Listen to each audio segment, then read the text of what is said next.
रहमान अस्सलाम वालेकुम नाज़रीन, कैसे हैं आप लोग। उम्मीद करता हूँ कि आप लोग खैरियत से होंगे। तंजील सूर्य यूट्यूब चैनल पे आप लोगों को खुशामदीद कहता हूँ।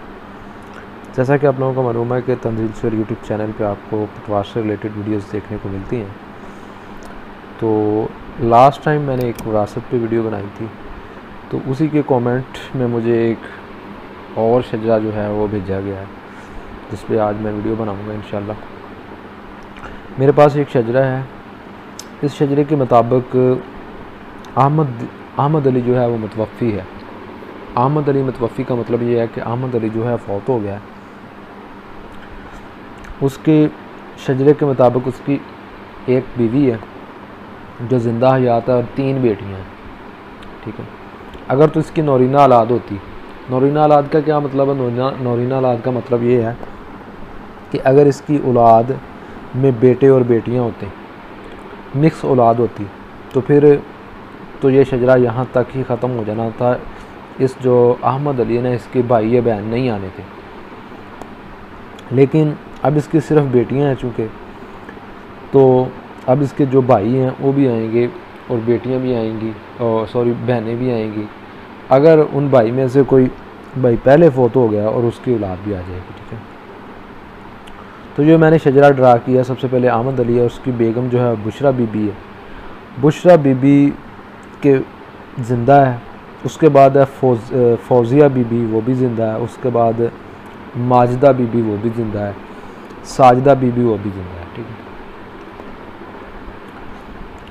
अब 1/8 हिस्सा, मतलब कि 8वां हिस्सा तो बुशरा बीबी को चले जाना है, वो ज़िंदा है। अब इसके वालिदैन देखें, वालिदैन में इसके अहमदीन है और जो कबल फौतशुदा है, इसको भी हिस्सा नहीं मिलेगा। और उसके बाद है नसीम बीबी, वो भी कबल फौतशुदा है, उसको भी हिस्सा नहीं मिलेगा। तो 1/8 हिस्सा चला जाएगा इसको बुशरा बीबी को। ठीक है, और बाकी नीचे 3 बेटियाँ। आगे बेटियों में भी एक फ़र्क आ जाता है। अगर एक बेटी हो तो उसको 1/2, मतलब कि आधा हिस्सा विरासत का मिलेगा। अगर एक से ज़्यादा हों, 2 हों, 3 हों, 4 हों, 5 हों, या जितनी भी हों एक से ज़्यादा, तो उसको 2/3 हिस्सा मिलेगा। 2/3 हिस्सा का मतलब है कि 2/3। अगर टोटल 3 हिस्से हैं तो उनमें से 2 हिस्से जो हैं वो बेटियों को मिल जाने हैं। उसके बाद आ जाता है मेरे पास इसका एक दीन मोहम्मद भाई है। दीन मोहम्मद इसका भाई ज़िंदा है, उसका मैंने नाम लिख दिया उसके सामने। उसके बाद एक इसकी जो है, एक इसका और भाई है अली अहमद, वो इससे कबल फौतशुदा है, और उसके बेगम भी ज़िंदा है फ़ातिमा, और उसके जो 3 बेटे हैं वो भी ज़िंदा है। तो अब इस शजरे के मुताबिक हम किस तरह से हिस्से बनाएंगे, कुल हिस्से किस तरह से बनाएंगे, और फिर किस किस को कितना कितना हिस्सा किस तरह से तकसीम करेंगे, वो हम इस वीडियो में हम देखेंगे। तो आए देखते हैं। सबसे पहले मैंने जैसे बताया कि बीवी का 1/8 हिस्सा होता है, वो मैंने लिख दिया। और बेटियों का जो हिस्सा है वो 2/3 है, वो मैंने ऊपर भी बताया, वो भी मैंने लिख दिया। भाई का हिसाब हमें मालूम नहीं है, वो हमने मालूम करना है। तो वो हम कैसे मालूम करेंगे, आए देखते हैं। उसके बाद नीचे मैंने एक और लिखा है कि भाई की औलाद यानी भतीजों का हिस्सा जो है वो कितना होगा, वो भी हम देखते हैं। सबसे पहले हम कुल हिस्से बनाएंगे। कुल हिस्से बनाने के लिए मैंने यहाँ से 8 लिया है और यहाँ से 3 लिया है। इन दोनों को आपस में मैंने मल्टीप्लाई कर दिया। मैंने कुल हिस्से जो है 24 बना लिए हैं। कुल हिस्से से हर पटवारी अपनी मर्ज़ी के मुताबिक बनाता है, और मैंने आपको पिछली वीडियोस में भी तमाम पिछली वीडियोस में भी बताया है कि मैं हिस्से जो हैं जो हिस्से बनते हैं उनको मल्टीप्लाई करके ही बनाता हूँ। उसका फ़ायदा ये होता है कि मेरा कोई भी हिस्सा जो एंड पे डिवाइड करने पे पॉइंट में नहीं आएगा। उसके बाद है कुल हिस्से हमारे पास 24 हो गए। अब बीबी का हिस्सा मैंने निकाला। 24 का जब हम 8 पे तकसीम करेंगे तो 3 हिस्सा बन जाएगा बीबी का, 3/24। ठीक है, उसके बाद बेटियों का हिस्सा जब हम 24 का 2/3 हिस्सा लेंगे तो हमारे पास बन जाएगा 16/24। 16/24 जो है वो बेटियों का हिस्सा बन जाएगा। अब जो बाकी हिस्सा बचता है, 3 जमा 16 कितने हो गए, 19, और 19 कितने 24 बनेगा 5। बाकी जो 5 हिस्सा बनता है वो भाई को चल जाएगा, 5/24। ठीक है, भतीजों का हिस्सा वो मैंने यहाँ पे नहीं लिखा, वो मैंने आपको एंड पे बताऊँगा। वो कहाँ से निकलना है और कैसे निकलना है।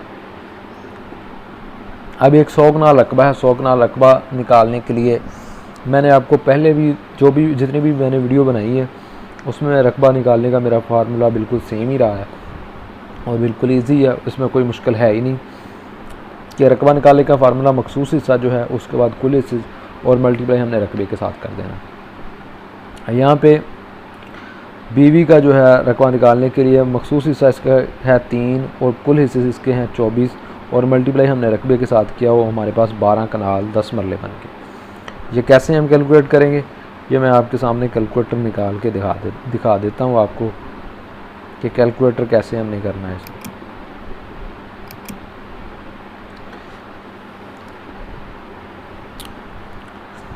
अच्छा, ये मेरे पास कैलकुलेटर आ गया। मैंने सबसे पहले 3 डिवाइड मैंने कर दिया 24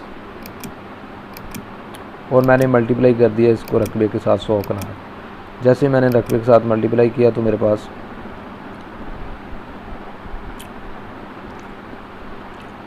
सॉरी गलत हुआ, 3 तक़सीम 24।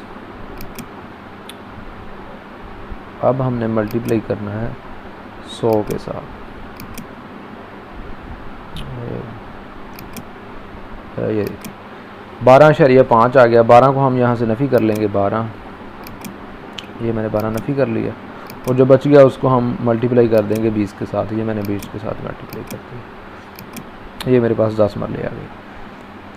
उसके बाद बेटियों का रकबा है। बेटियों का रकबा है 16 तक़सीम 24 और मल्टीप्लाई हमने 100 के साथ किया तो हमारे पास 66 समथिंग आ जाएगा। 66 के बाद 66 नफ़ी करके जो बच जाएगा उसको 20 के साथ मल्टीप्लाई कर देंगे और फिर जो बच जाएगा उसको नफ़ी करके हम 272.25 के साथ मल्टीप्लाई कर देंगे तो हमारे पास 91.25 आ जाएगा।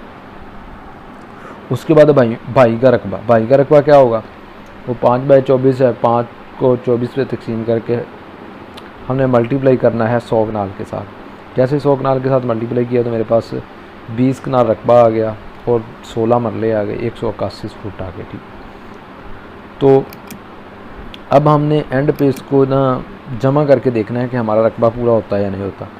इन दोनों को मैंने जमा किया तो मेरे पास 272.25 आ गया और ये जो मरले हैं इनको मैंने जमा किया तो मेरे पास 19 मरले आ गए और ये जो कनालें हैं इनको मैंने जमा किया तो मेरे पास 99 कनाल आ गए। तो अब अगर देखा जाए तो ये मरला इधर आके जमा होगा तो ये 20 मरले बन जाएगी और जब 20 मरले बनेंगे तो ये कन्वर्ट होकर आगे कनाल में चले जाएंगे तो हमारे पास ये 100 कनाल बन गया। तो भतीजों के लिए नोट मैंने दिया है कि भाई की मौजूदगी में भतीजे महरूम रह जाते हैं। अगर भाई ज़िंदा है तो भतीजों को रकबा नहीं मिलेगा। तो अच्छा, उसके बाद मैं एक और बात आपको बता दूं कि इसके बाद मैंने एक और वीडियो बनानी है। उस वीडियो में मैंने क्या करना है, उस वीडियो में मैंने ये करना है कि एक तो बेटी मैं नीचे एक रखूँगा और उसके बाद दूसरा मैं इस बंदे को भी है ना, ये बंदा भी, इस बंदे की भी डेथ हो जाएगी कबल और इसकी भी औलाद होगी। तो फिर हम किस तरह से तकसीम करेंगे रकबा, तो इंशाल्लाह नेक्स्ट वीडियो में मिलते हैं। बाकी आज की वीडियो अगर आपको पसंद आई हो तो आप तंजील सवेर यूट्यूब चैनल को सब्सक्राइब कर लें और बेल आइकन पर क्लिक कर दें ताकि आपको मज़ीद अच्छी वीडियोज़ देखने को मिलती रहें। उम्मीद है कि आपको वीडियो अच्छी लगी होगी। बाकी अगर आपका कोई भी सवाल हो तो आप कमेंट्स बॉक्स में पूछ सकते हैं और उसके अलावा मुझे व्हाट्सएप कर सकते हैं। उसके अलावा मुझे आप ईमेल कर सकते हैं। तो मैं इंशाल्लाह आपके मैसेज का ज़रूर रिप्लाई करूँगा। तो अपनी दुआ में बहुत सारा याद रखिएगा। ओके, अल्लाह हाफिज़। इंशाल्लाह नेक्स्ट वीडियो में बहुत जल्दी मिलते हैं। ओके, अल्लाह हाफिज़।